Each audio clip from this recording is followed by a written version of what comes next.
علامہ اقبال نے ایک بات لکھی ہے. اقبال کہتے ہیں جب میں لندن میں وکالت کرتا تھا تو ایک خاتون تھی, لیڈی بارنس اس کا نام تھا. چھوٹے موٹے مقدمات لے کے وہ میرے پاس آتی تھی. بی بی ایک ہوٹل چلایا کرتی تھی. اس کا خامند جو تھا وہ فوج میں ملازم تھا. اقبال نے خود لکھا ہے, اقبال فرماتے ہیں کہ ایک دن وہ خاتون پھر کسی کیس کے سلسلے میں میرے پاس آئی. تو جب وہ آئی تو اس نے نقاب اوڑھا ہوا تھا, برقع کیا ہوا تھا. تو چونکہ اس نے نقاب اوڑھا تھا, مسلمانوں کی نشانی تھی. نقاب اوڑھنا کن کی نشانی ہے؟ اللہ آپ کو خوش رکھے. تو کہتے ہیں وہ نشانی چونکہ اہل اسلام کی تھی تو مجھے تجسس ہوا. میں نے کہا لیڈی خیریت ہے؟ میم صاحبہ یہ برقع پہنا ہوا ہے. تو کہتے نہیں, ہنس کے. اقبال مجھے پکا یقین تھا کہ آپ ضرور پوچھیں گے. تو میں نے کہا اچھا تو یہ برقع؟ تو کہنے لگی الحمدللہ میں مسلمان ہو گئی. تو میں نے فوراً کہا کہ آپ کا شوہر تو فوج میں ملازم ہے, فوجی کے لیے بدلنا اور پھر ملکی قانون اور یہ چیزیں. تو کہنے لگی اس نے مجھے کیا کہنا تھا, وہ خود کلمہ پڑھ گیا. تو کہتی ہیں میں اور متجسس ہوا. وہ کیس کی بات کرتی تو میرا تجسس بڑھ گیا. میں نے کہا تو کیس چھوڑ یہ بتا کلمہ کیسے پڑھا؟ تو کہنے لگی اقبال اصل بات یہ ہے کہ میں نا بے اولاد تھی, خامد بھی بڑے اچھے پیسے کماتا, میں خود بھی ہوٹل چلاتی, پر ڈپریشن اور ٹینشن اور بلا وجہ کی پریشانیاں جان نہیں چھوڑ. یہ ٹینشن اور ڈپریشن کا نا مجھے عربی ترجمہ کوئی نہیں ملا. یہ ڈپریشن اور ٹینشن کا نا میں نے تلاش کیا ہے, لیکن مجھے عربی لغت کے اندر ان کے معنی مجھے لگتا ہے کہ اس زمانے میں یہ چیزیں تھی ہی نہیں. ہوتی تو ان کا کوئی نام بھی, یہ آج ہے نا تو اس لیے آج کے زمانے میں ہی نام ہے مفت کا, مفت کی پریشانی.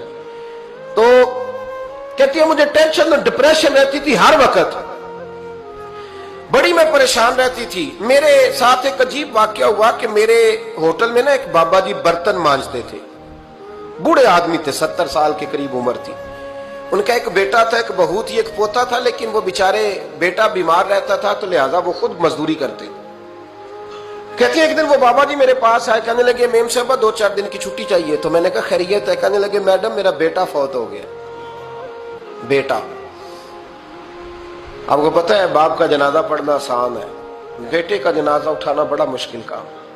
کہتی ہے میں کچھ لکھ رہی تھی, میرے ہاتھ سے قلم گر گیا. میں نے خود گاڑی بھیجی, بابا جی گاؤں چلے گئے جہاں وہ رہتے تھے. کہتی 2-3 دن کے بعد میں اور میرا شوہر گئے تو رستے میں ہم باتیں کر رہے تھے کہ کیا تعزیت کریں گے.